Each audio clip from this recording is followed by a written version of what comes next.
এ কেমন গল্প বলো। প্রথমে দালাল এলো, চাকরির প্রলোভন পেল, হাতে হাত টাকা নিল, দিব্যি চাকরি পেল, নতুন অফিস পেল, মাইনেও বেশ দিল।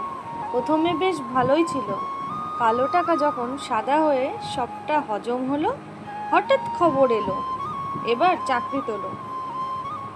এবার কে ফাঁসলো বলো? সাধারণ বলদগুলো। গেল কই দালালগুলো? সামনে সত্যি এলো, ঘটনা পড়লো চাপা। সত্য অসত্য কি বিচার হলো? পেটে ভাতে মারলো লাথি। এখন বুঝলে ভালো, না হলে মরণ নিশ্চিত এবার। সবাই মানো।